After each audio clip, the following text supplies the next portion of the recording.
Esto es el podcast de Enrique Figueroa MX. Estas son unas cuantas palabras.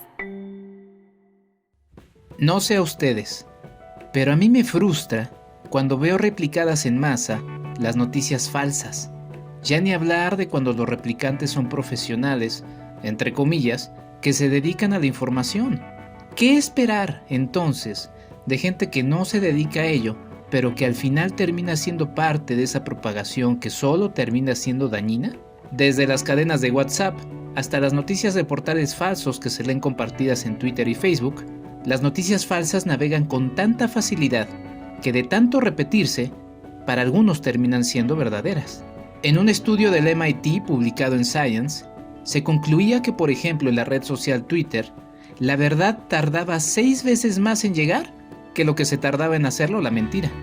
A pesar de su virulencia, hay mucho que nosotros podemos hacer para evitar caer y sobre todo compartir las noticias falsas, o como todo mundo las conoce, las fake news. ¿Cómo podemos evitar ayudarle a la mentira? ¿Cómo podemos cortar, por lo menos de nuestro lado, la réplica de una falsedad? Aquí unos consejos. Evita quedarte solo con el titular de la noticia. Es una práctica común que solo leemos el título, en muchos casos amarillista, de una noticia. Los detalles son importantes, siempre. Es más, dale clic a algunas notas y verás cómo en la mayoría de estas, el titular difiere de lo que se dice en el cuerpo de la misma. Busca la fuente. ¿Quién, qué o cuál es el origen de la noticia? Si esta no tiene sustento, si su fuente no se menciona, duda. Y duda mucho de lo que se afirma en la noticia. Sobre todo duda frente a las afirmaciones más sorprendentes. ¿Sabes qué me funciona mucho? Contrastar la información. Haz rápido una búsqueda y encuentra lo que se dice en otros portales o medios. Ahora bien, desconfía de medios o blogs poco conocidos. No está mal el periodismo independiente, de hecho está muy bien. Pero al final, si no conoces a la fuente, es mejor darle una oportunidad para descubrirla, darle tiempo, y entonces podrás valorarla. Ni modo, a veces hay que empezar por las fuentes oficiales o con mayor reconocimiento, siempre para tener una base y de ahí poder partir. Pero ¿qué es lo más importante? Que no reenvíes o difundas información que no hayas valorado de forma crítica. Debes de tener cuidado, porque lo que compartes a la ligera, alguien puede tomarlo como verdadero. Si en algo podemos evitar un mal, hagámoslo. Financiemos el periodismo que nos genera confianza, porque la investigación, la difusión de noticias, tiene un costo. Y ese trabajo hay que valorarlo y fomentarlo. No le demos like a todo. Hagamos de ese ejercicio un acto con mayor valor moral. ¿Que caíste en una noticia falsa? ¿En una fake news? No te preocupes, a todos nos pasa. Lo único que tenemos que hacer es evitar en la medida de lo posible que nos vuelva a suceder.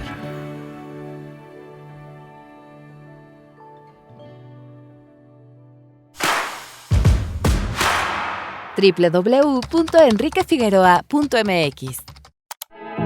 Bienvenido. Este es nuestro invitado de la semana.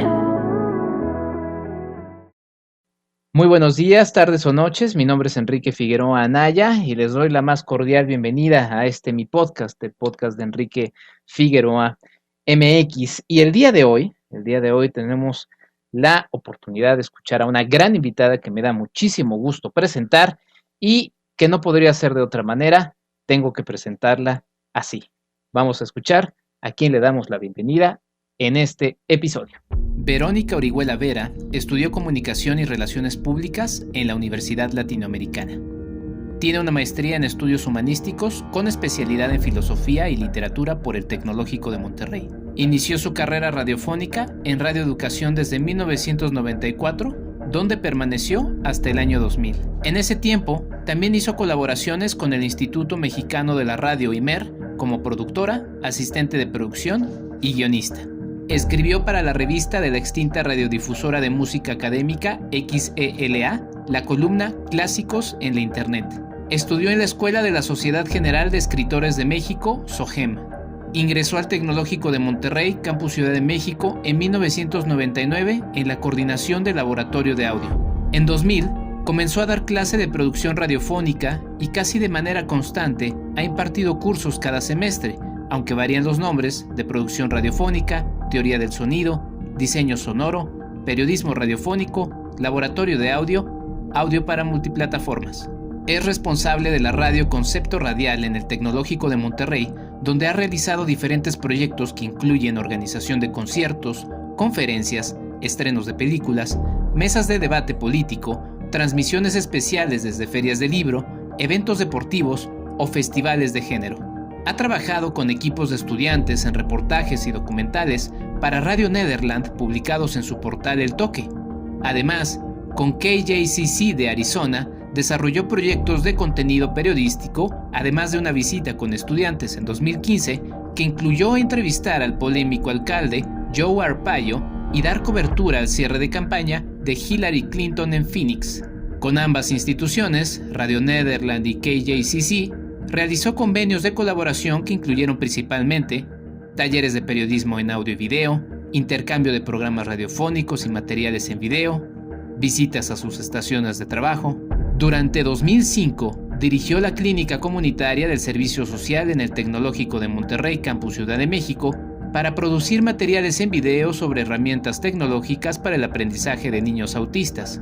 Fue integrante fundadora y presidenta de la Red de Radios Universitarias de México, de la que también fue vicepresidenta de Comunicación y Capacitación Académica.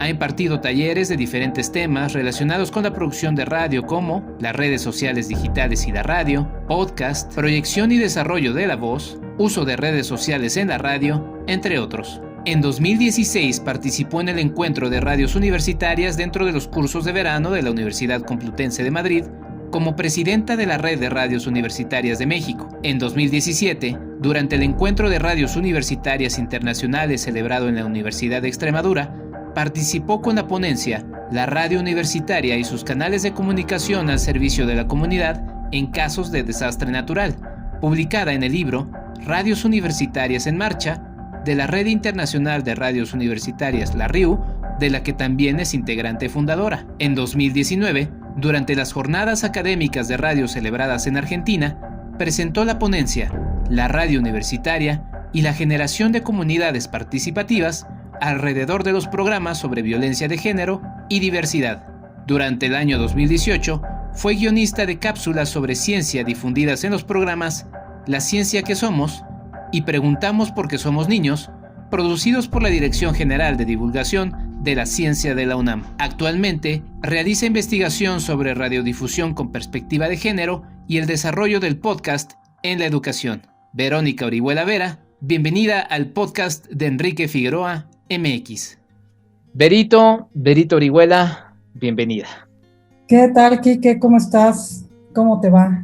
Pues muy bien, leyendo tu extenso currículum.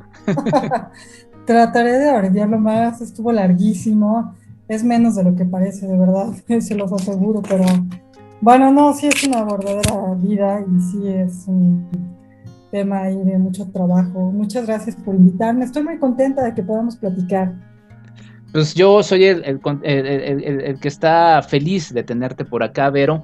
Se lo anticipaba a la gente que me escucha semanalmente en este podcast, que para mí era muy importante tenerte por acá porque no recuerdo muy bien, ya son hace 15 años justamente, pero si no la primera vez, sí de las primeras veces en las que escuché o trabajé con el concepto del podcast. Bueno, que trabajé indudablemente fue en Concepto Radial, pero que escuché la palabra podcast fue en aquellos primeros años en los que entré a la estación, que todavía diriges. Y bueno, era la primera ola, por así decirlo, del podcast y bueno, de mi contacto con la radiodifusión. Y pues veme, aquí 15 años después todavía haciendo esto, mi querida Vero, te agradezco y para mí es un honor tenerte por acá, justamente por eso. Pues sí, Quique, bueno, definitivamente va a sonar meloso, pero el honor es mío. El tema del podcast es algo que hemos trabajado en Concepto Radial, creo que desde por ahí de 2005 o 2006, que intentamos pues hacer un trabajo en ese formato y después yo ya en 2007-2008 lo implementé para un tipo de radio que queríamos hacer, de portal, como antecedente a la radio, es decir, quienes querían entrar a la radio primero hacían un podcast y luego ya pues de acuerdo a la calidad y demás pues ya se pasaban ahí a la estación de radio. Y bueno, en realidad el podcast, pues ahí tuvo su origen en 2004 en Estados Unidos, o sea que sí tiene pues un buen rato, ¿no? Y sí, como dices, era la primera vez. Pues. Sí, sí, sí, algo que se ha ido transformando con el paso de los años. Ahora convivimos de manera muy natural, cada vez también de manera más normal con el asunto del podcast. Pero cuéntanos, ¿cuál fue justamente tu primer acercamiento a esto? Previo a esto que nos decías, ya estabas empezando a trabajar en los años en los que yo me acerco. ¿Cómo fue tu contacto con el podcast? Tú viniendo, como lo presenté ya en tu currículum, de la radio. Pues como muchas de las cosas que hacemos en la radio que tienen que ver con los alumnos, ¿no? Hacer radio universitaria, pues te hace como estar muy en la onda de lo que viene y de lo que va llegando. Y me acuerdo muy bien que en ese tiempo teníamos un productor, Mario Viñas, que es un amigo que tenemos en común, y Mario ya hablaba también de eso y hay que empezar, y Mario siempre estaba pues siempre está como muy al pendiente de lo que hay tecnológicamente, ¿no? Le gustaba este punto de la tecnología y los alumnos, ¿no? Entonces, la primera vez, no me acuerdo si ya había una plataforma de podcast que ya lleva muchos años, y entonces yo cuando vi eso dije, pues esto va a ser un boom, porque al final el podcast, quizá más adelante vayas a preguntar eso, pero te da una alternativa que no te da la radio como usuaria o como usuario. Es decir, si existen los podcasts es porque los espacios en la radio se han cerrado muchísimo y creo que se han vuelto pues una tradición muy común y muy normal y muy, digamos, conquistada por la misma gente, ¿no? Entonces, creo que el primer contacto con eso fue, no me acuerdo si era Podomatic, no me acuerdo de esa plataforma, la verdad es que no lo recuerdo, pero también iTunes ya hacía, o sea, Apple no olvidemos que siempre estaba a la vanguardia y ya había podcast en inglés y en español. Uno de esos es el de Fernanda Tapia, que lleva muchos años, muchísimos años, y muy buenos podcasts, ¿no? En inglés había unas cosas bárbaras de tecnología y de noticias de ciencia, por ejemplo. A mí los podcasts de ciencia, no es porque sea nerd, pero pues sí me gusta de repente saber cómo funciona el mundo. Y esos podcasts que hacía, pues que estaban publicados en Apple, pues eran una maravilla, ¿no? Y bueno, ya luego han ido evolucionando. Sí, sí, sí, yo me acuerdo de aquellos años porque mi primer contacto con la radio fue gracias a un Walkman, ¿no? O bueno, de manera más cercana, más personal. Entonces ya podía, con los audífonos que desde entonces estaba viviendo con ellos, poder escuchar. Después me acuerdo el paso a un Discman en donde lo que yo requería era que tuviera radio, porque dije, no, es que necesito escuchar la radio. O sea, sí ve el disco, pero no. Y ya cuando fue la transición al podcast, al iPod, me acuerdo que sí fue un shock porque dije, híjole, ahora no puedo escuchar la radio, ¿no? O sea, no tengo esa opción. Y entonces fue cuando pasé al asunto de los podcasts. Yo me acuerdo de aquellos años de una plataforma que se llamaba Frecuencia Cero, que es justamente de donde salía Cinemanet, un podcast donde luego me tocó sumarme. Pero Frecuencia Cero, ahí me acuerdo haber escuchado uno de música, uno de historia, que también me gustaba mucho y que por cierto también tuve alguna vez como invitado a su titular en Concepto Radial.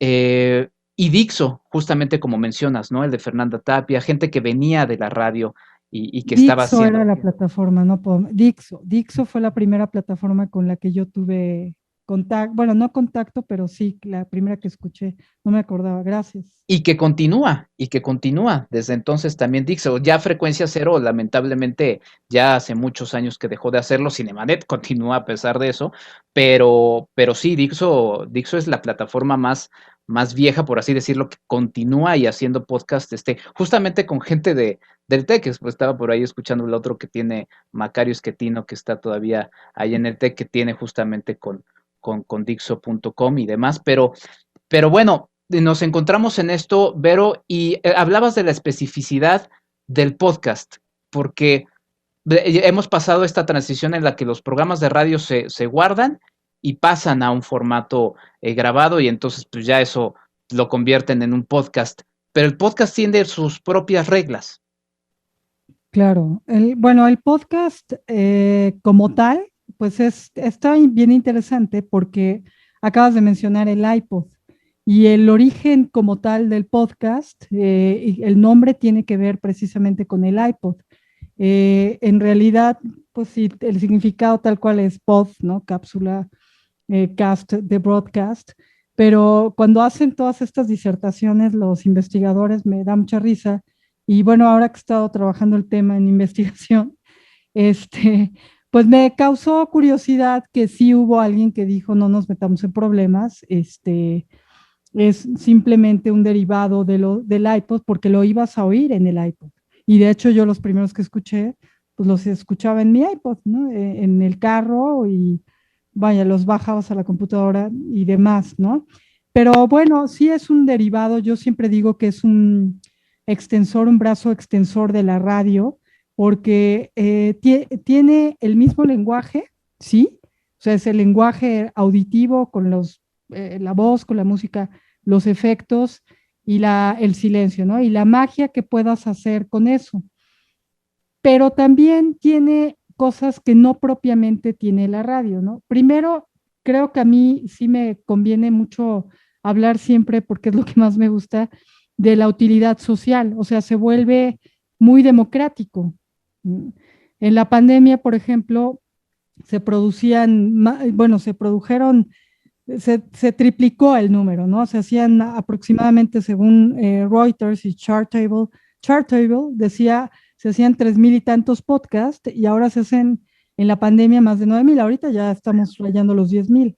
Es decir, pues sí, es un formato que se presta para que tú y yo nos sentemos con nuestra computadora en casa sin tener que pagar una concesión de radio, sin un chorro. Digo, pagamos otras cosas, ¿no? Si lo quieres hacer bien. Entonces, esa parte que es muy importante y que pareciera no relevante, es necesaria tomarla en cuenta porque digamos que tiene esta característica de apropiación de la sociedad, ¿no? Es un formato que se apropia a la gente y se apropian los jóvenes y los no tan jóvenes, ¿no? Y lo otro, en cuanto al lenguaje y eso, pues sí, es el mismo, pero se distribuye, o sea, ahorita tú terminas de grabar y lo distribuyes en diferentes plataformas, no nada más en una, y queda bajo demanda, desde luego. Entonces, y es importante pensar en que no tienes la misma dinámica que la radio, o sea, sí es el mismo lenguaje, no la misma dinámica. Haz un poquito de énfasis en ese aspecto de la dinámica, Claro, mi querida Bea. la dinámica tiene que ver con la cuestión de que si tú pones música, o sea, esto de que por ejemplo, en la radio, ¿te acuerdas? Tú y yo hacíamos algún programa y poníamos una canción completa, ¿no? Y la escuché. En un podcast que no sea de música, incluso siendo de música, los que yo oigo de música, por ejemplo, de la BBC, pues ninguno te deja la rola completa. O sea, a menos que estés hablando de un disco completo. O propiamente de ese artista, pero la realidad es que esa dinámica cambia, que en la radio universitaria se recurre mucho a la música porque no hay comerciales para hacer espacios, de manera que le puedas ir dando un mejor ritmo a tu programa. En el podcast es la información más directa, más clara, con una dinámica, sí, ritmo de acuerdo a lo que quieras hacer. Y lo otro que es también importante, bueno, pues es que digamos que te da muchas posibilidades de expresión, es decir, la libertad de expresión. Puedes decir muchas cosas que en radio muchas veces no se pueden decir, o por la línea editorial de la propia estación de radio, o porque pues no te da tiempo, ¿no? O sea, por ejemplo, cuando haces un noticiario, les decía un día a mis alumnos, pues hay notas que no entran y dependen de producción. Ah, pero ¿cómo que de producción? Claro, o sea, si no hay tiempo, si no hay recursos y si no hay chance de que la digas, ¿no? Entonces, pues ese tipo de cosas cambian la dinámica como tal. O sea, el ritmo es distinto de acuerdo a lo que quieras hacer, ¿no? Y la otra cuestión tiene que, bueno, ahorita se me fue un punto muy importante, pero hay una cosa que es muy importante aquí, que es también la plataforma. O sea, lo puedes lanzar por distintas plataformas. Entonces, por ejemplo, los podcasts educativos, pues ya hay plataformas para eso, ¿no? que también a raíz de la pandemia pues cobraron mucho auge, ¿no? Y también ahí tiene que ver con los públicos segmentados, eso es lo que se me había olvidado. La segmentación de públicos que no es propiamente la de la radio, o sea, la de la radio, por ejemplo, una radio hablada pues tiene programas de noticias, tiene programas de, ¿qué te gusta? No sé, de artistas, de espectáculos, de música, a lo mejor de historia, ajá. Pero aquí, si a ti te interesa la historia, buscas un podcast de historia. Si a ti te interesa la tecnología, buscas uno de tecnología. La ciencia, buscas, no, a mí me gustan los del espacio, pues búscate uno de esos. No, a mí me gustan los chocarreros ahí, cotorrones. Bueno, pues búscate uno de comediantes, ¿no? En fin, o sea, la realidad es que sí es un mercado o una gama más amplia. Creo que la radio se ha estacionado en esta idea de definir públicos y perfiles en pues una gama muy reducida. No Ahora sé sí si... ahora sí que se ha estacionado la radio. Pues el otro día me decía un alumno, oye, Berry, ¿por qué la radio no evolucionó? Y me dolió, ¿eh? Me dolió muchísimo, pero sí me hizo reflexionar en que es cierto, se quedó.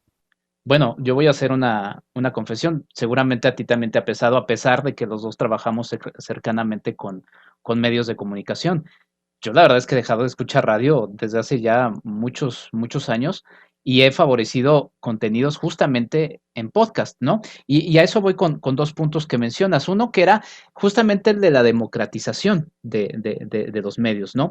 El podcast viene de una evolución que ya había empezado a trabajar los blogs, ¿no? Que eran justamente estas páginas de internet muy sencillas de operar, en la que la gente iba escribiendo cosas que querían, abriéndose espacios de los medios tradicionales. Y los blogs fueron generando un camino y un trayecto muy interesante de donde nace justamente este asunto tecnológico del RSS, que ya luego ahí invitaré a otra amiga mutua, a nuestra querida Claudia Villegas, por cierto, Patreon de este podcast, a quien le mandamos un saludo.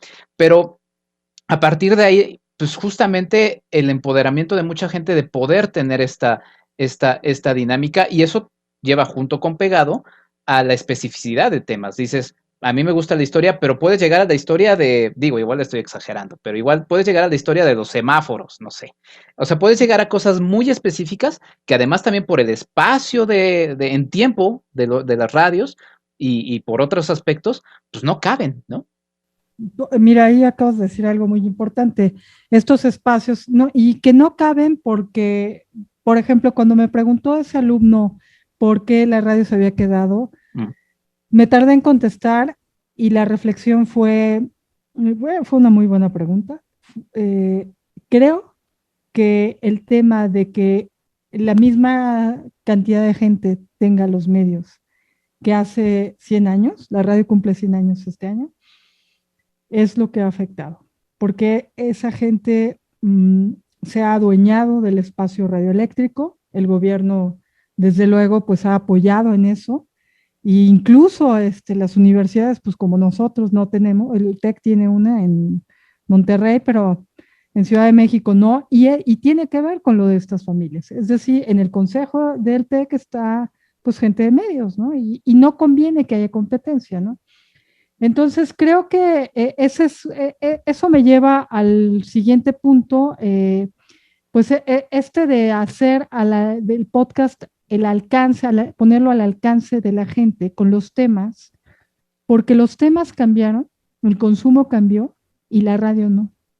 Eso que dijiste es muy importante. Por ejemplo, cada clase yo pongo un podcast antes de empezar la clase y pues hasta donde llegue, ¿no? Y ahí, cuando se van conectando, pues ahí lo van oyendo. Y entonces el otro día puse uno que se llama 99% Invisible, que es maravilloso. Y puse un capítulo, mi favorito es uno que habla sobre cómo las ciudades están pensadas no están pensadas a nivel género, están pensadas pues con esta cuestión, siempre, esta visión estructural machista, ¿no? Y entonces, por ejemplo, cuando una mujer embarazada tiene que llegar a dejar a la niña o a los niños a la escuela, pues no hay un espacio exactamente para las mujeres embarazadas, o sea, llegas igual que todas, ¿no? En tu camionetita o no camionetita, estamos hablando de cierto nivel económico ahí, ¿no? Ujú. Pero lo mismo pasa con las calles y lo mismo pasa con el transporte en todos los niveles socioeconómicos que se te ocurra, ¿no? O sea, la mujer que está embarazada, que se tiene que subir a un transporte por lo que sea, pues no hay una, o sea, sí hay allí un lugar. Qué maravilla, ¿no? O sea, te dejaron un lugar o dos ahí en el metro y como tres ahí en el camión, pero realmente no, la ciudad como tal, pues no está pensada para que, ok, vamos a hacer un transporte solo para mujeres embarazadas, ¿no? O estas banquetas, ¿no? O sea, esta no puede bajar la banqueta ahí dándole un brinco, pues espérame tantito, o un viejito o una viejita, ¿no? Un adulto mayor, pues me van a ahorcar, por decir viejitos. Este, entonces, ese podcast, o sea, ese tema, dime en la radio en dónde lo has oído. O sea, el urbanismo de género, pues. En ningún lado, ¿no? Ujú. Y mira que yo sí oigo, no puedo hacer lo que tú.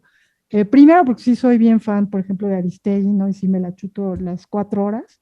Este, y segundo, porque pues de eso doy clase, ¿no? Y la radio para mí sí es una compañía brutal, o sea, sí, siempre todo el mundo dice, has de tener un montón de radios. No, tengo uno y luego cuando se le acaba la pila hay que andarlo cargando y es una lata, ¿no? Pero sé qué tiene radio en mi casa, o sea, sé que el celular tiene radio si le conecto algo, ¿no? Unos audífonos, o sea, sé que la computadora puedo buscar la estación de radio, en fin, pero sí se ha quedado en los temas la radio. O sea, no es una radio para la sociedad joven. Y eso te habla mucho de cómo están los gobiernos, no solo en México, sino en general en Latinoamérica, en Europa, cómo van definiendo ciertas políticas de comunicación, ¿no? De comunicación social, de medios, etcétera.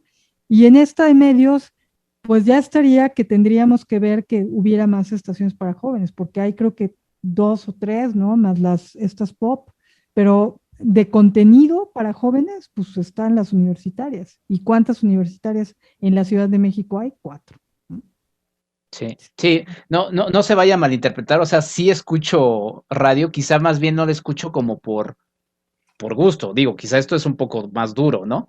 Pero por mi trabajo, me dedico a medios y relaciones públicas, no puedo ignorar los contenidos que hay en radio, inclusive los que no me son afines ideológicamente. La verdad es que escucho de todo y también afortunadamente gracias a las redes sociales hay forma de llegar a todos los programas en formato YouTube porque luego se graban en televisión, aunque no he pensado en un formato de esa manera, pero así lo puedo seguir y la verdad es que lo consumo y lo consumo mucho, pero sin embargo, justo como mencionas, por esta especificidad de contenidos y de temas, pues sí, uno termina por gusto recurriendo a otros temas.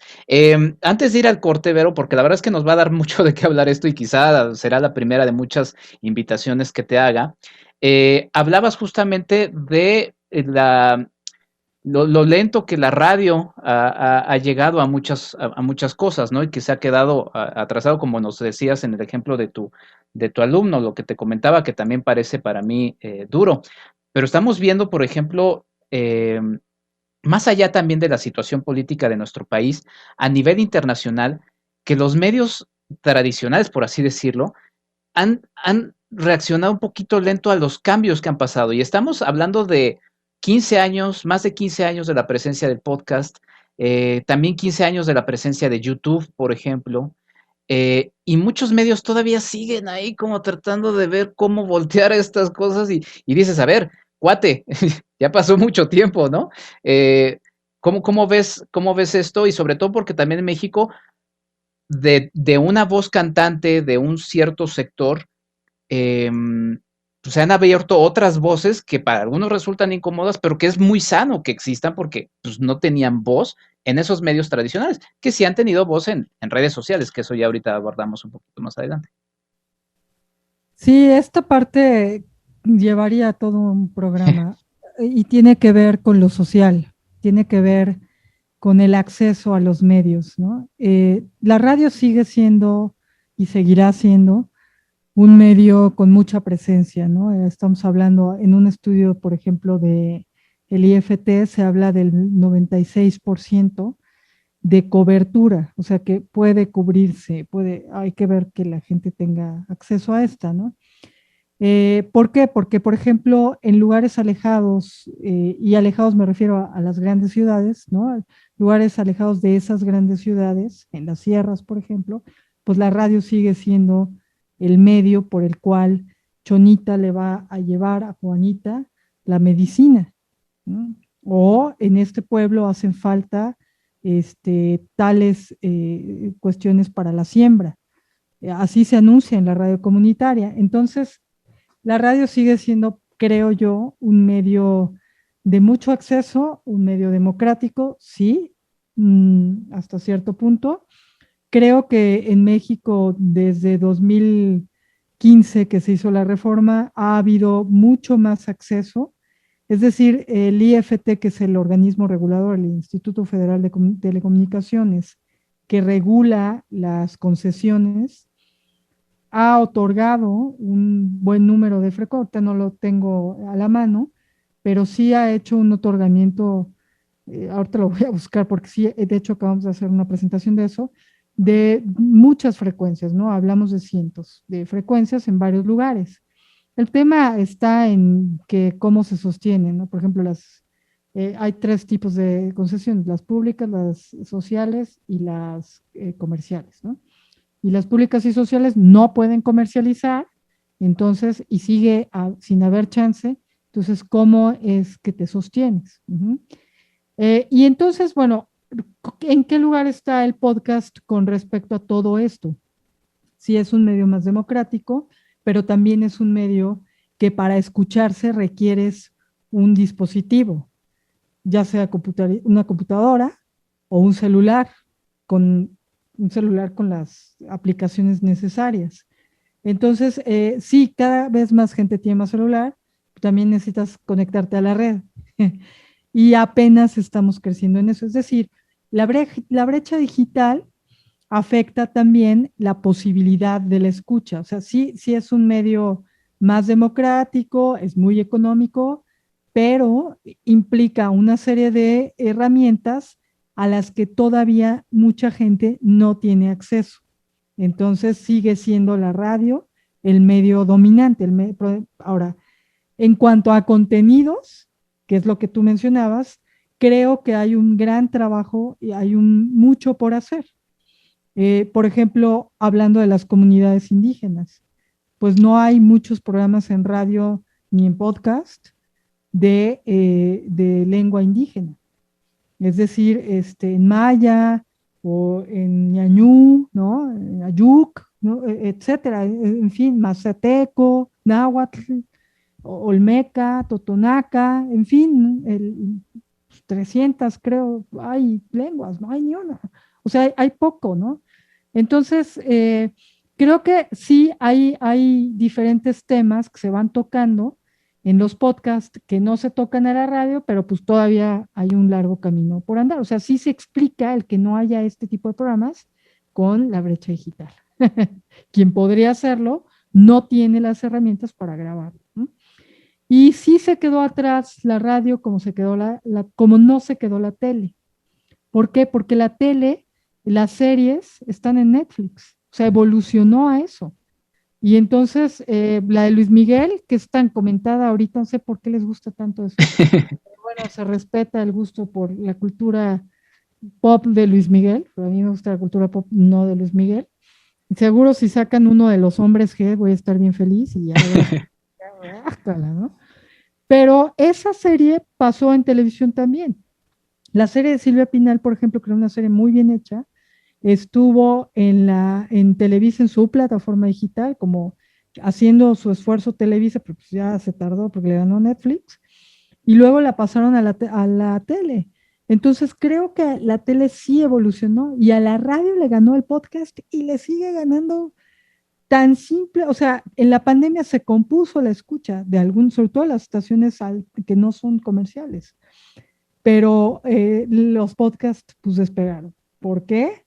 Insisto, porque no hay todos los temas, porque te cuarta, o sea, además esto de que estés oyendo ahorita las campañas, de todos son los partidos todos infames, ¿no? Hablando con pura hipocresía, pues ya de verdad te quitan las ganas. O sea, yo el otro día estaba desayunando oyendo la radio, estaba oyendo Radio UNAM, que me encanta, pero de verdad no aguanto el tema de los comerciales de campaña.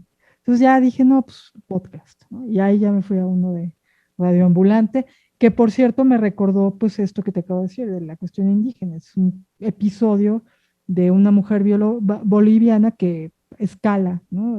Alguna de las montañas por ahí y se hace famosa. En fin, o sea, esas historias de esas mujeres no están en la radio. Y eso es lo que cuenta el podcast. Híjole, bien, muchos temas. Vamos a hacer una pausa porque vamos justamente a entrarle al corazón de esta charla. No quería dejar de tocar estos puntos porque pues, son el antecedente, son el punto del podcast, pero vamos a hablar del podcast en la educación, hablando de democratización y qué mejor que la educación para ello. Vamos a hacer una pausa, pero quiero después de la pausa tocar un tema que igual va a ser un poquito complejo de contestar de manera muy breve porque es muy amplio, pero no quiero dejarlo atrás. Estamos en esto que es el podcast de Enrique Figueroa MX. Vamos a una pausa, estamos con Verónica Orihuela Vera hablando del podcast y vamos a entrarle sí al podcast en la educación. Hablemos de diseño y construcción con el arquitecto Jorge Figueroa Márquez. México tiene una gran actividad sísmica. Los sismos se concentran en franjas que coinciden con los límites de las placas tectónicas. Los movimientos entre estas placas liberan una gran energía de manera súbita, lo que produce los sismos. La intensidad con que se percibe un sismo se debe mayormente a la distancia del epicentro. La Ciudad de México ha emitido en su reglamento de construcciones los requisitos técnicos a los que deben sujetarse las construcciones, entre otros aspectos, para los criterios de diseño por sismo. Este reglamento, por lo regular, se aplica en todo el territorio nacional y su aplicación adecuada puede prevenir daños de consideración y en algunos casos irreparables. En muchos casos, los daños pudieron haberse evitado. Los arquitectos tenemos la función de considerar aspectos básicos para el buen desempeño de las estructuras y coordinar adecuadamente estos criterios con los despachos de ingeniería estructural. La seriedad con la que se desenvuelvan tanto el director responsable de obra como su corresponsable en seguridad estructural es determinante para evitar tragedias. La autoconstrucción, sin la supervisión de un profesional, es uno de los principales causantes del colapso en las viviendas. Las estructuras de mayor edad, las que han resistido los fuertes sismos de 1985 y 2017, deben ser revisadas, ya que es posible que tengan algún daño no detectado a simple vista y que comprometa su comportamiento estructural en futuros sismos. La participación del gobierno, de los organismos normativos, de los diseñadores, de los desarrolladores, de los constructores, de los inspectores y de los usuarios mismos es crucial para la disminución de daños y tragedias que conlleva un sismo de gran intensidad. El reto es que cada uno de los actores cumpla responsable y cabalmente la responsabilidad que le corresponde. Hasta la próxima.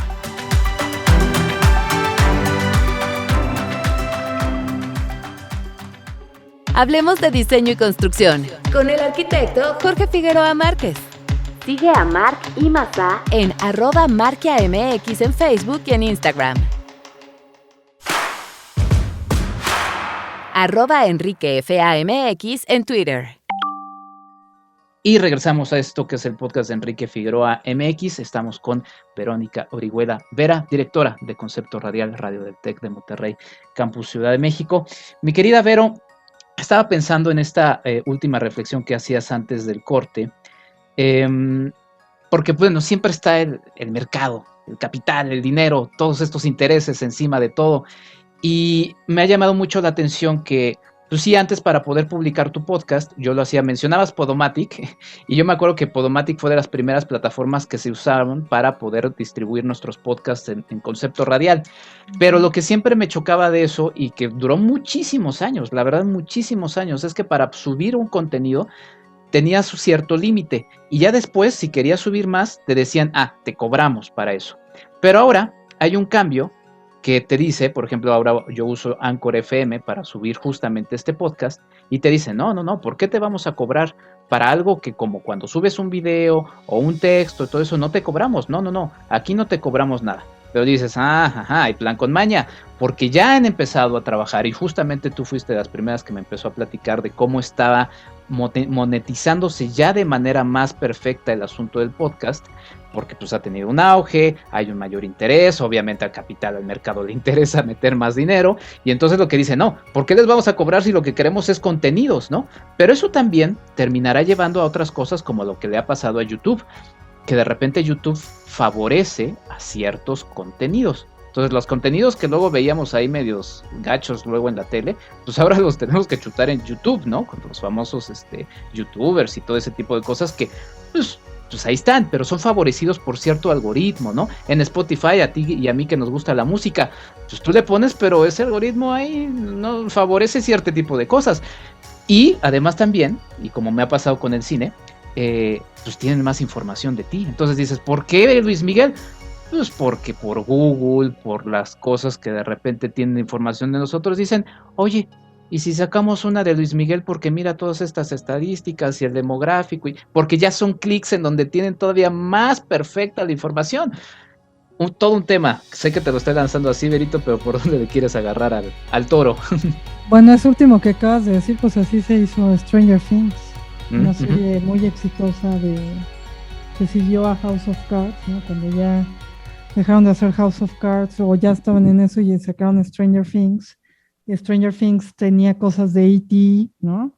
O sea, todas esas cosas que nos gusta a un público de cierta edad, ¿no? Entonces, pues sí, es bien interesante. Mira, esto de las plataformas tiene su truco. Siempre me acordaré de que Prince, ¿no? No quería que su música estuviera en Spotify, y también me acordaré de que le hice una entrevista el año pasado a Héctor Infanzón, y Héctor Infanzón tiene creo que como 2 rolas en Spotify, ¿no? Sacó un disco que grabó en la pandemia y le hicimos una entrevista y le dije, ¿por qué tu música no está ahí? Y me dijo, pues porque lucran con mi música y yo no recibo nada. El truco está en lo que tú y yo pagamos por Spotify, ¿no? Bueno, yo no, porque el TEC paga porque tengamos una cosa para escuchar música, es parte del trabajo. Yo sí pago otras plataformas como Deezer, por ejemplo, y Audible, o sea, un montón de, sí gasto una lana, hasta una cosa de música para concentrarse pago. Entonces, el truco está en la membresía, pero yo sí estoy de acuerdo con, es decir, de algo tienen que vivir.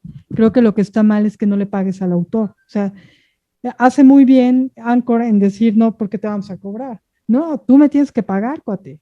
Es decir, yo subo, es que si no trabajas gratis, ¿no? Porque de alguna manera ese contenido, al que tú hagas ese contenido tiene un valor. Tu trabajo tiene un valor, tienes un tiempo dedicado a la investigación. Claro, cuando lo haces bien, es como lo de YouTube, ¿no? Cuando se hace bien, pues hay un tiempo y se evalúa y se valora. Porque ellos lucran cobrando la membresía con tu contenido que tú creaste, con tus horas de trabajo, con tu investigación, con tu intelecto, etcétera. ¿Y cómo entrarle a esto? Bueno, pues por ahí, o sea, creo que es un truco, pero también creo que vamos educando a audiencias. Algo muy importante que también creo que ha pasado con los medios es que qué bueno que tenemos estos, ¿cómo se llaman? Defensores de audiencias, pero pues, ¿quién sabe qué hacen esos, no? Y nadie sabe que si corren a tal periodista, ¿no? Puedo quejarme, o sea, nadie sabe que si Loret de Mola no es periodista y cree que hace periodismo, yo puedo decirle a W Radio, es una porquería lo que pones ahí, ¿no? O sea, yo tengo el derecho, pues, de apagarle, pero también de quejarme porque el espacio radioeléctrico es mío también. ¿Me explico? Y bueno, hay gente a la que le gusta, y a eso voy. Creo que el quit está en que sí es el algoritmo. O sea, yo detestaba Spotify porque lo abres y la música grupera y esas cosas que a mí no me gustan, ¿no? Y también los podcasts. Y el algoritmo me va mandando podcasts. Hay uno, por ejemplo, que se llama así como suena, que me parece muy pretencioso. y me lo siguen mandando y bueno, ya lo he intentado como 3 veces escucharlo y digo, híjole, qué horror, ¿no? Y ya, pues yo me sigo con los que oigo, pero tenemos que educar a las audiencias y creo que esta forma en la que estamos ahorita, de alguna manera nos va educando. ¿Tú sabías que el podcast más escuchado en México es La Corneta? Que no es un podcast, ¿no? Es un Sí, programa de sí. radio con mucho éxito de este niño Vidrala y el Estaca, ¿no? Bueno, Niño de como 70 años, pero sí. ya, pero es muy chistoso, o sea, me cae muy bien, está muy chistoso, pero bueno, o sea, sí Ajá. habla de nosotros, ¿no? Sí. O sea, sí habla de una cultura. Entonces, creo que estas plataformas lo que te permiten es que si tú no quieres oír eso, le busques, es como Netflix. Netflix te lanza no sé, Prime también, el otro día a fuerza quiere que vea ¿cómo se llama esta película? El nuevo orden, y yo no la quiero ver porque me parece apocalíptica y no me quiero deprimir, ¿no? Un poco, o sea, no me quiero enfrentar a una realidad a la que ya me enfrento diario, o sea, o una utopía, una distopía a la que no me quiero enfrentar, etcétera, ¿no? Ya medio sé de qué va, entonces me la brinco. Pero entonces sí me gustan las comedias francesas, pues le busco, ¿no? Entonces creo que de alguna manera las audiencias pueden educarse para no consumir solo si quieres consumir Luis Miguel, qué bueno, pero atrás de Luis Miguel pues hay 50 cosas más que puedes consumir y que lo único que tienes que hacer es buscarle. Lo mismo pasa con los youtubers, ¿no? Este, ok, no, no me gusta, busco otras cosas, ¿no? Entonces, para mí creo que sí es un espacio, ha sido un espacio libre, pero si las audiencias no están educadas para darse cuenta y ser conscientes de que se lucra con ellas, pues caemos en un problema, ¿no? Y lo otro, ahí hay algo importante, ¿no? Estas plataformas actúan de manera misteriosa. Es como, el señor actúa de maneras, estas actúan de maneras misteriosas. Por ejemplo, en la pandemia, creo que eso sí te lo conté, ¿no? Por eso me habrás preguntado. Pasó algo que a mí me pareció un hito en la historia del podcast. Que Michelle Obama lanza su podcast y Spotify, claro, un podcast de Michelle Obama pues es como uno de Oprah, ¿no? O sea, hasta creo que son amigos. Pues venden una brutalidad, ¿no? Hay gente a la que le gusta consumir eso. Y entonces Spotify sabe esto y lanza junto con esto no sé cómo llamarlo, es una actividad ahí para que tú saques los quotes, o sea, tengas los quotes, que son las frases más importantes o que consideran relevantes de la charla, del podcast, y entonces ellos se ocupan de lo que tú harías, el trabajo que te costaría sacar esos quotes, y te los dan en bandeja de oro, ya así con el share, para compartir a Twitter, a Facebook y a todo lo que se te ocurra. Instagram, ¿no? Que ahorita pues y TikTok ya no sé, pero bueno, TikTok no, porque ahí es otra historia. Entonces, esto a mí me pareció una cosa grave, porque por eso decimos hay que educar a las audiencias. Tú como audiencia dices, ay, qué padre, me encantó esta frase inspiradora de Michelle Obama, vamos a compartirla. Y ahí la pones en Facebook y en Instagram y en todo lo que se te ocurra, ¿no? Y de repente no te das cuenta que a lo mejor hay otras frases más importantes. O sea, ¿por qué esa tiene que ser la más importante? O sea, tenemos que ser más críticos, más críticas. Y ahí a mí me pareció grave el asunto porque nos encaminamos a eso que precisamente acabas de mencionar, a que los contenidos que nos aparecen sean únicamente los que esa plataforma considere que debemos consumir. Entonces a mí me gusta burlarme de las plataformas, pues siempre le ando buscando, ¿no? O sea, ahora me han salido más películas viejitas en Netflix, porque pues un día dije, oye, ¿y estos tendrán alguna de las viejas, no? Me encanta Barbara Streisand como actriz, ¿no? Y hacía unos dramones bien padres y que me encantan porque además canta ahí unas música muy, muy bonita. Y entonces me encontré por ahí una película viejísima de Barbara Streisand, y ahora cuando prendo, pues ahora ya hay una pila de películas de los 70 viejas, ¿no? No me acuerdo, hay otra de Jack Nicholson muy buena, La fuerza del cariño, etcétera, ¿no? O sea, no. Tomates verdes, esa ya creo que es de los 80, 90, en fin, cosas así. Pero el tema es que sí tenemos que ser una sociedad más crítica porque si no nos vamos a volver autómatas. Sí, sí, varios temas que lanzas por ahí, mi querida Vero. De este reciente que mencionas, pues justamente ahí es donde se insertan trabajos periodistas independientes, o sea, el rascar en todas estas plataformas, qué es lo que hay que el algoritmo nos dificulta tanto llegar, ¿no? Y es una de las cosas, por ejemplo, mencionabas de Nuevo Orden, esta está en Prime Video, el catálogo, el menú de Prime Video es un desastre, o sea, Netflix ahí medio lo tiene más organizado, pero Prime Video sí, para llegar a alguna de las películas sí es, pero ahí es donde justamente alguien que se dedica a eso tiene que investigarle, tiene que buscar, tiene que saber cómo guiar a la persona, justamente lo que dices, lo de educar. Y lo que mencionabas de Michelle Obama, siempre esto me da gracia comentarlo, la esposa del Premio Nobel de la Paz, que siempre me quedo pensando por qué le dieron a Obama el Premio Nobel de la Paz cuando mantenía un ejército fuera de sus fronteras y uno de los hombres que más inmigrantes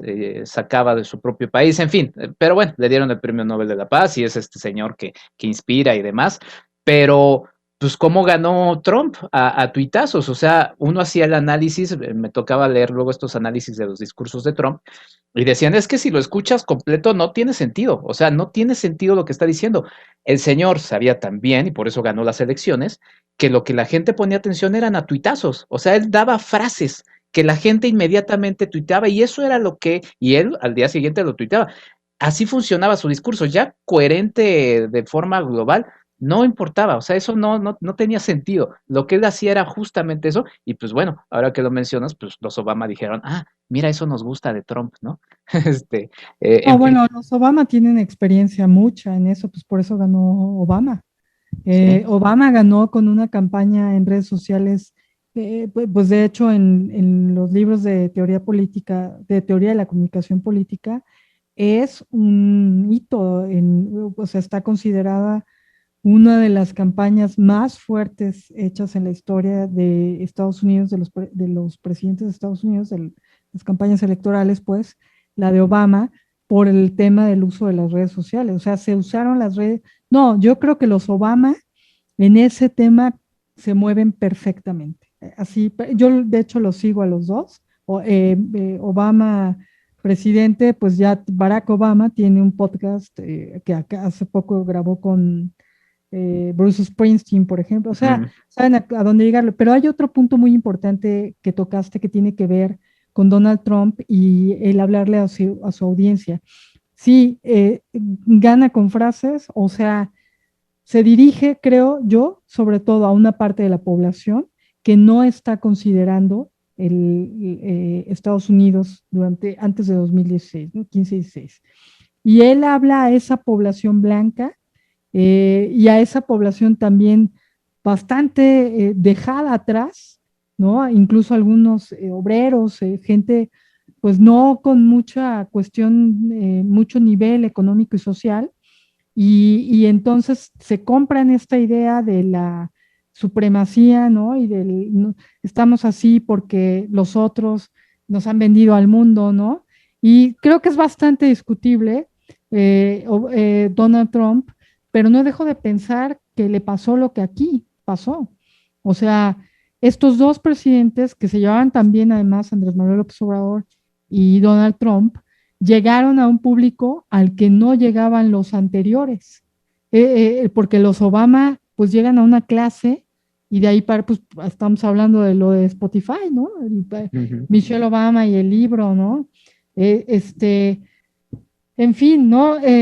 Creo que ahí hay mucha tela de dónde cortar. En ese sentido, me parece que ya lejos del tema podcast, estos líderes sociales que ahora utilizan estas redes sociales, porque también el podcast, eso es algo muy importante que hay que hablar aquí, genera comunidades, o sea, es una red social, han llegado a grupos sociales no atendidos en otros gobiernos. Entonces, pues desde luego eso hace ese grupo social que fue al Capitolio, ¿no? Que en cuanto su presidente les dice o su líder les dice, brinquen por mí, brincan por él. Y hacen lo que tienen que hacer porque se creen esas ideas. Pero ahí es un poco de teoría también de la propaganda, ¿no? Porque lo mismo pasó con Goebbels. O sea, Hitler se dirige a un grupo no atendido, ¿no? Y es impresionante la vuelta, si tú lees Mi lucha, es impresionante la vuelta que va dando Hitler. O sea, ¿cómo decirte? El cambio de personalidad que va dando y el apoyo de Goebbels para llevar de estos temas a nivel propaganda a todas partes y utilizar precisamente la radio y la música, ojo, de Wagner, para, digamos que cubrir una parte de una necesidad de atención que había. Claro, hay una gran distancia entre Hitler y Trump y Andrés Manuel López Obrador, porque han cambiado los tiempos, porque son otras historias, pero definitivamente creo que Donald Trump llegó a un público al que sabía que tenía que llegar de la manera en que llegó. Sí, bueno, varios temas, ¿no? Creo que nos desviamos un poquito del tema original que queríamos platicar, Vero, pero mira, de todas maneras creo que está bien porque trabajaste y se va a publicar, dime tú, el ensayo sobre el podcast y la educación y sirve esto como preámbulo a que no nos cuentes lo que hay ahí, sino que nos hagas un breve resumen de qué es lo que va a haber ahí para que lo lean y pues bueno, consigan tu artículo que me dará mucho gusto leerlo en su momento, pero pues el podcast y la educación ahí es otro tema que igual tendremos que volver a hacer otro episodio entrándole ya con el texto igualmente también publicado y analizado por mi parte, pero se inserta muy bien en todo esto que sí de alguna manera hemos hablado, Vera. Sí, el tema del podcast y la educación tiene que ver, bueno, es un artículo académico que hice en el tema de la pandemia y bueno, sigo terminando porque hacer un artículo académico pues lleva un proceso bastante largo, pero que nos permitió identificar primero la elevada atención al podcast y cómo fue subiendo la atención de los jóvenes y no tan jóvenes a esta plataforma, tanto para crear como para consumir. Y luego cómo fue aumentando la adopción en la educación. Se ha hecho podcast para la educación pues desde que en 2004 empezó el podcast en Estados Unidos, los mismos estadounidenses y algunos profesores en Alemania también hacían esto que se llamaba el Lecture Podcast, o el Profcast, se llama, que yo no considero un podcast. Y justo en ese artículo pues como que defino muy bien yo por dónde voy, ¿no? Con un formato creado para eso, porque lo que hacían era grabar las clases y dejarlas a disposición para que cualquier alumno o cualquiera las escuchara. No, eso no es un podcast. Entonces, hablo un poco de esa parte, de cómo subió el consumo de la plataforma, porque me parecía muy importante que aunque no era una revista en donde se va a publicar, es una revista indexada,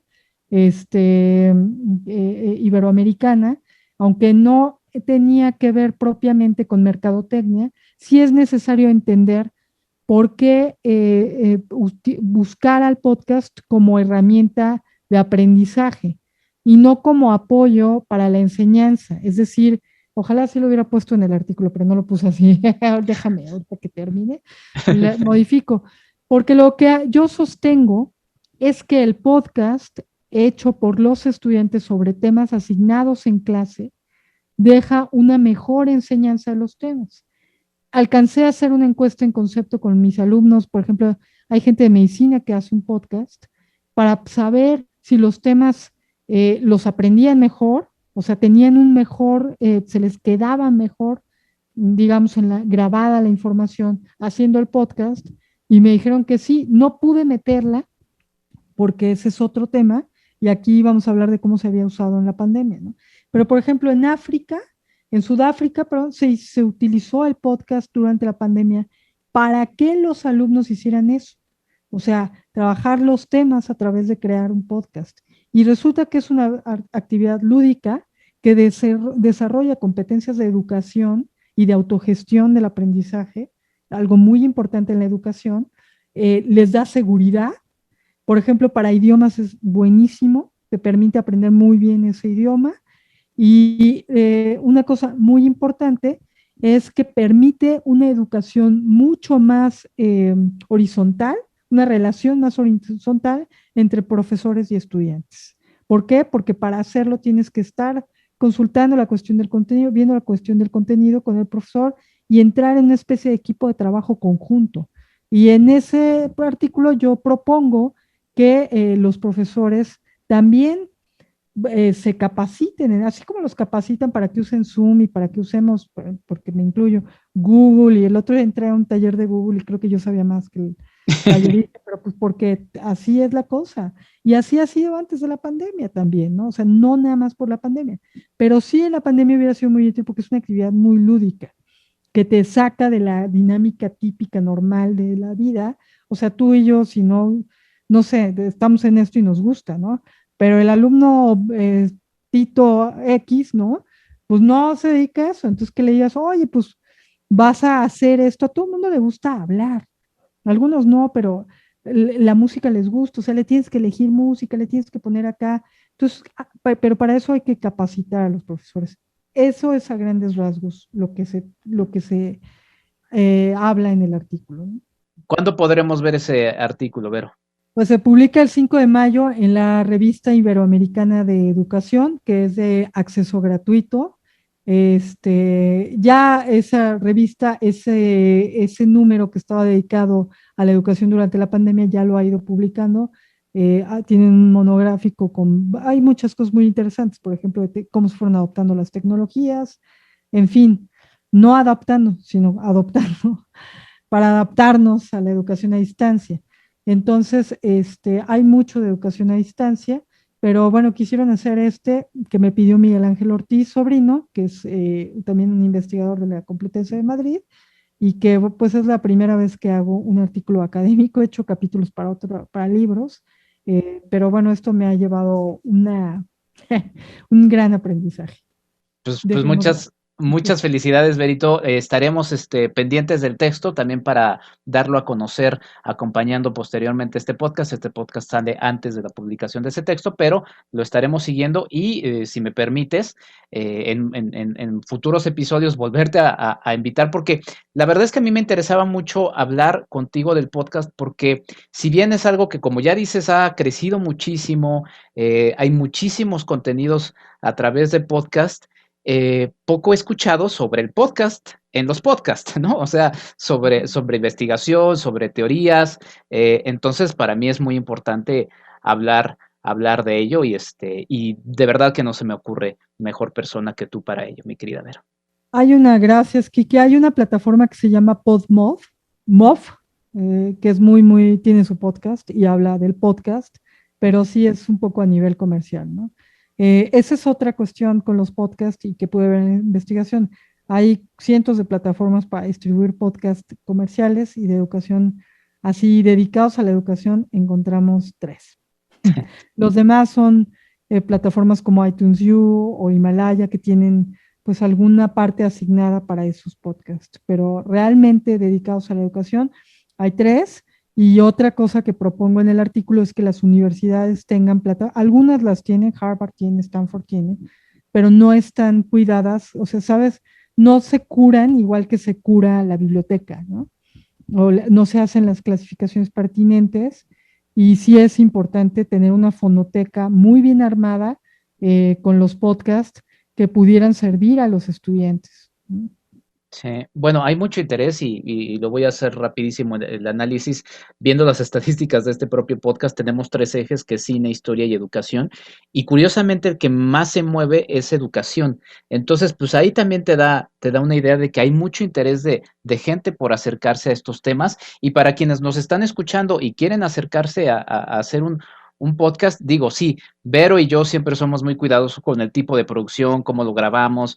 De repente te pasará, Vero, también con estas dinámicas del Zoom, es así, "Ay, pero es que el audio no es el mejor y cómo podemos mejorar y el internet", y pues sí, de repente medio sufrimos y nos estamos ahí mordiendo los dedos porque no son las condiciones que nos encantarían, pero de verdad, y como también alguien una vez me dijo, o sea, con tu celular puedes hacer tu podcast y Anchor FM te da herramientas desde música, jingles muy sencillos, gratuitos, efectos, algunos ejemplos de cortinillas, te permite ahí, o sea, hay formas de hacerlo y la verdad es que yo invito a la gente que nos escucha a que lo hagan, a que se atrevan a hacer su propio podcast, terminen perdiendo ese miedo porque finalmente la riqueza de esto son los individuos. Los contenidos que, como bien dices, son los individuos. Así es, Quique, exactamente. Pues creo que te digo que podríamos hablar mucho de esto, pero sí es un formato bastante accesible. Bastante accesible. Verónica Orihuela Vera, muchas gracias por tu participación en este podcast. Te extiendo la invitación para futuros episodios. ¿Dónde pueden seguirte y dónde pueden seguir todo lo que haces? Además de, bueno, escuchar Concepto Radial, que pues siempre me dará mucho gusto promoverlo, porque pues ahí empecé en mis pininos en esto, mi querida Vero. Pues bueno, yo propiamente como Verónica nunca he desarrollado una marca como Enrique Figueroa ahora es, pero seguimos en Concepto Radial, hacemos mesa de prensa, hacemos muchas otras cosas.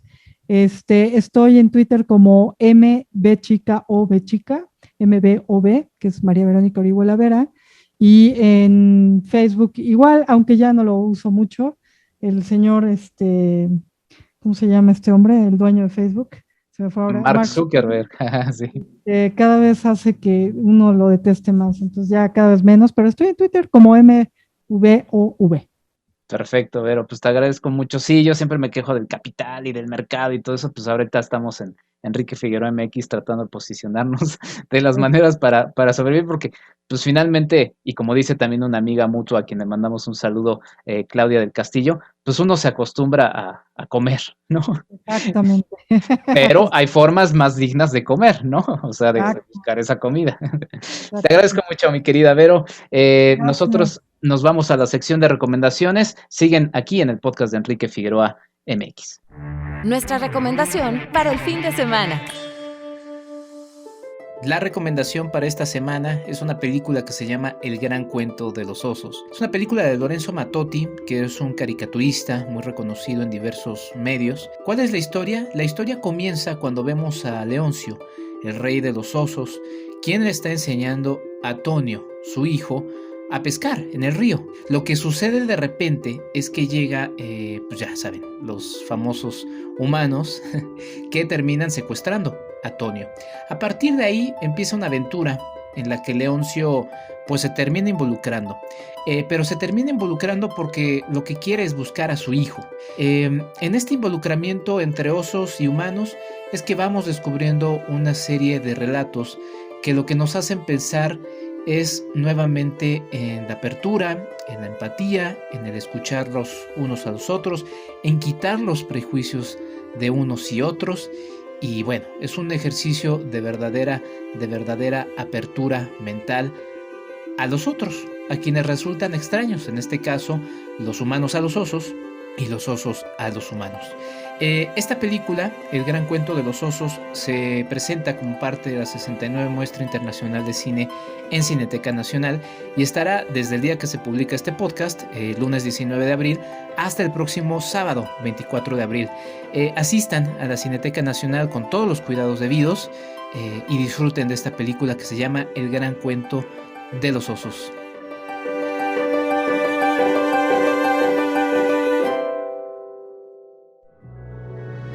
¿Quieres ayudarnos a hacer más contenido? Tu apoyo es fundamental. Entra a www.patreon.com/Enrique Figueroa MX y elige entre las muchas recompensas que tenemos para ti. Desde un agradecimiento en este podcast hasta tu participación en un cineclub en línea donde tú puedes elegir el tema. Además de 50% de descuento en nuestros cursos, talleres y tours. ¡Únete! Sé parte de esta comunidad.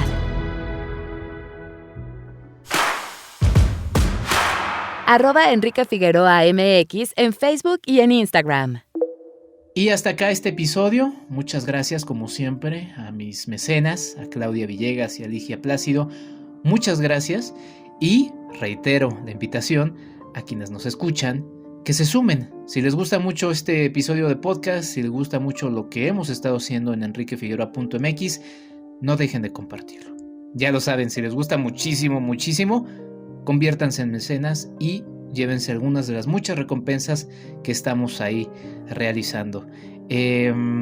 Justamente para la gente que forma de parte del Patreon de Enrique Figueroa MX, en esta semana se acabará un curso que di sobre Godzilla y que bueno, ¿por qué no? Mejor les preguntan a los mecenas cómo se la pasaron y a quienes compartieron esta linda experiencia que la verdad es que ha sido muy entretenida. Entonces bueno, ahí está la invitación para que formen parte de esta comunidad.